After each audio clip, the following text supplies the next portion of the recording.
Booktube ruined my reading life, and here's how I want to fix it. Hi friends, and welcome back to my channel. Today I want to talk about how creating bookish content can actually affect your reading life and shed some light on my experience over the past few years as a bookish creator. I think it's important to note that this is very much my opinion and experience, but it's also something that I feel very mixed about because I think that this community can be really wonderful, and I have a lot of really happy memories from this community and engaging with the community.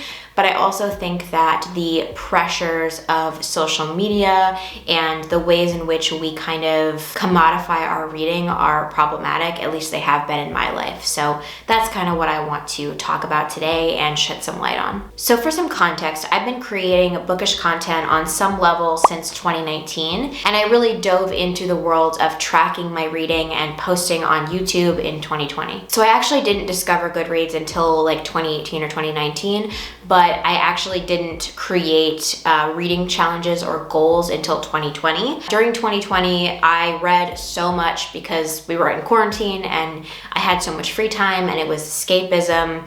So in 2020, I read 126 books. So I blew my challenge out of the water. It's probably the most books that I've read in any year that I've recorded my reading. I'm sure that as a child, I probably read more than that in a year because I was a really big reader. But ever since I started recording my reading in my adult life, that is the most books that I've read in a year. This streak continued where in 2021, I exceeded my 100 book goal and I read 102 books. And these 2 years were like the heyday of my booktube and bookstagram, like posting and being part of the communities and being involved. I felt like I gained a lot of wonderful things from that community and from meeting people online and sharing what I was reading with others, getting book recommendations, all of that. I also did several different like reading challenges and things like that. And that's just a great way to get involved in a group. But then things started to go south. So in 2022, I bumped my challenge down to 50 books and I read 56. And to say that that is unfortunate is kind of part of the problem, but we'll get to that. So I read 56 books in 2022, and then I read 21 out of my 50 book goal in 2023. And then in 2024, I read 20 of the 25 books that I had put on my challenge. So what happened? Why did I fall off a cliff with my reading? So there are a few reasons, I think. First, I think it's important to say that I did have a giant cross-country move in 2022 at the end of the year, and 2023 is kind of an extension of that. We were working on the house a lot. There was a lot going on, and I just did not read in the same way that I had previously just because of time and the amount of stuff that I was doing. However, I can't necessarily attribute all of my reading troubles to moving to life circumstances because I used to make time to read 100 books in a year, and that time doesn't just poof, gone when I move, you know? So at this point, now that it's 2025 and I'm re-entering the space of making book content on YouTube and on Instagram, and I'm reading a lot more now, I've had some time to reflect and think about the areas where I think I need to change the way that I engage with creating bookish content and how I engage with reading when I'm planning bookish content. So as I'm re-entering this space, there's a couple of things that I'm doing that I'm noticing and that I think I attribute to the reasons why I kind of stopped reading. First, let's talk a little bit about TBRs.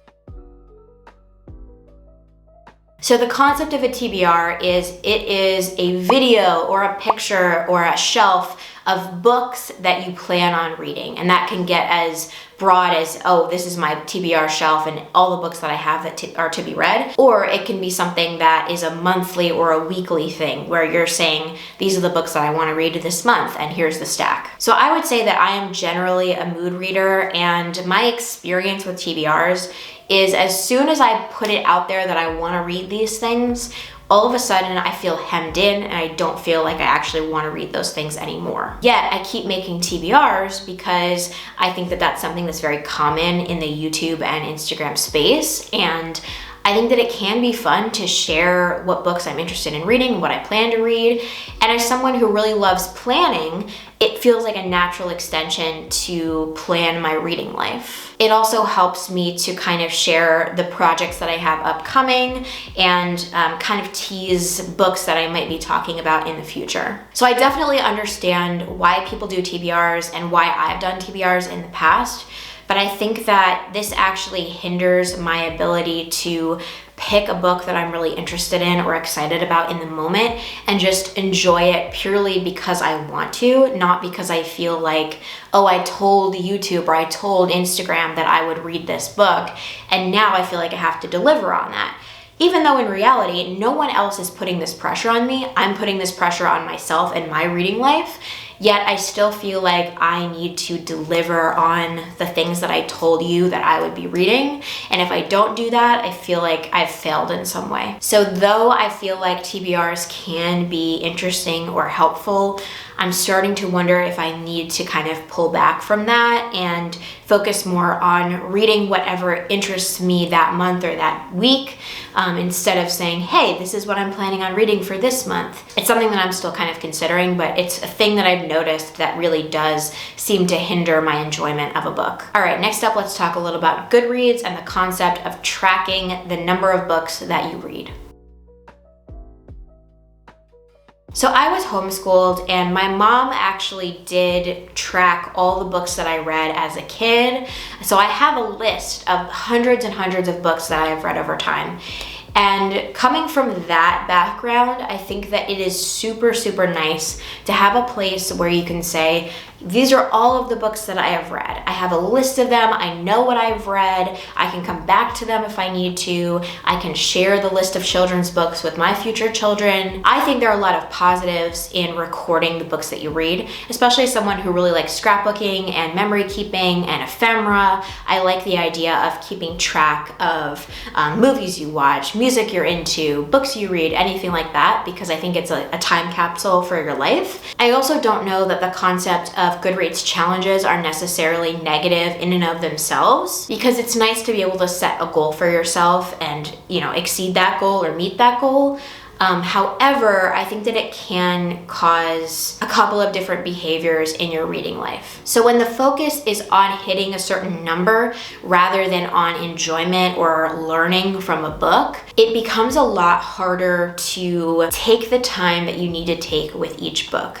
And I need to remind myself of this as well, because I have set my book goal up for this year to be 100 books again, because I feel like it's attainable at the rate that I'm reading. However, what this creates in me is a sense of looking forward to the next read as you're still finishing the book that you're finishing. I always know this is the next book that I need to read. This is the next thing on my TBR. This is the thing I need to worry about next, instead of actually sitting with a book. But I'm not getting that deep experience that I might if I were just thinking about that book as opposed to what the next book is to, hit my numbers goal for the month. And I also think that sometimes at the end of a year, you get into this place of, oh, I'm really, really falling short of my reading goal. Now I need to read all of these short books, graphic novels, essay collections, poetry, whatever is short, so that you can meet those goals.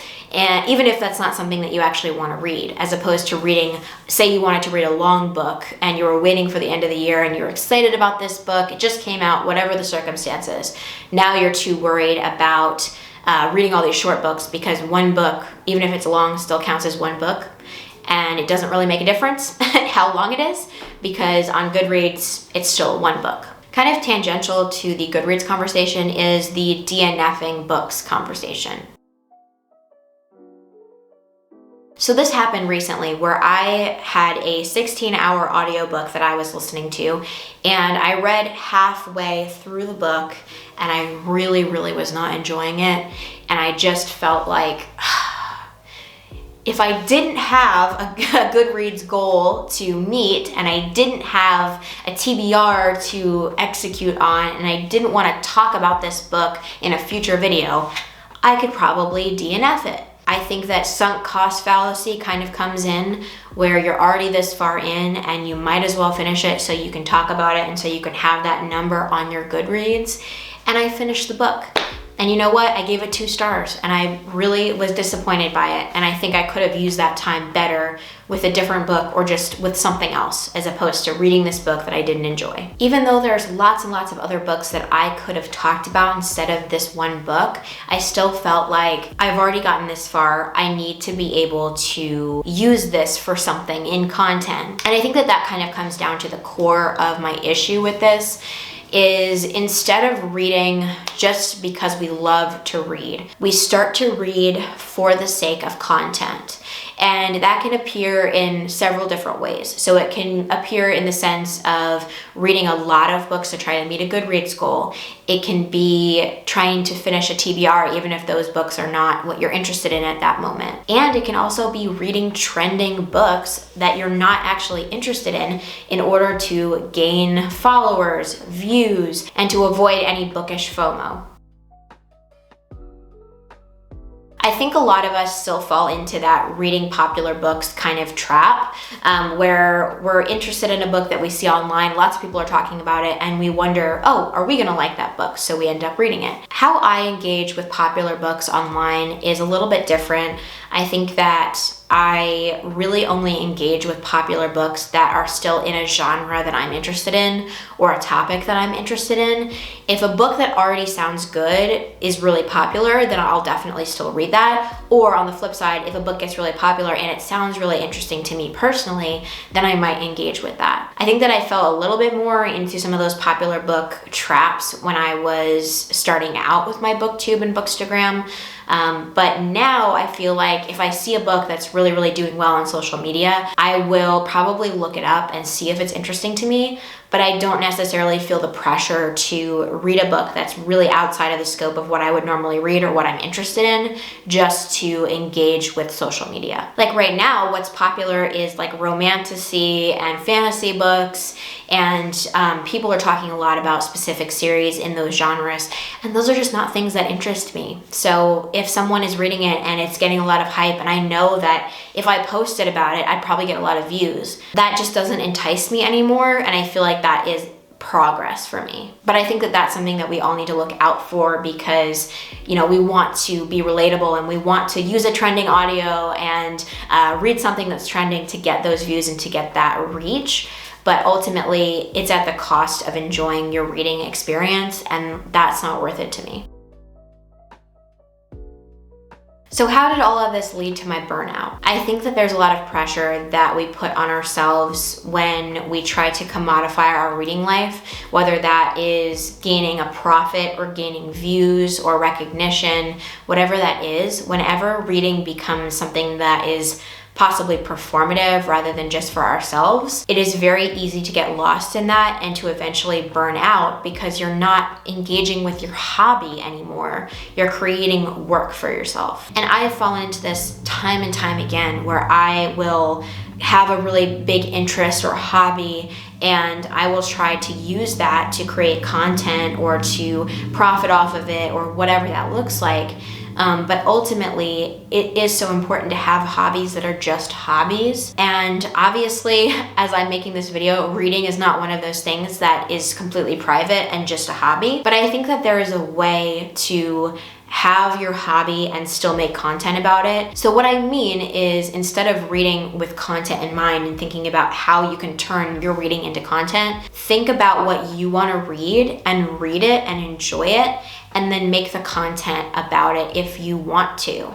But also know that every single book that you read doesn't need to become content. And I say this all as a reminder to myself too, because as I've started making content, even though it's only been a few months, I see myself falling into old patterns of reading for the purpose of content and turning everything into content and feeling a little bit like TBRs are hemming me in and things like that. So this is a little bit of accountability for myself too, to remember that I should be reading for the sake of reading and enjoyment and learning, not for the sake of turning it into content.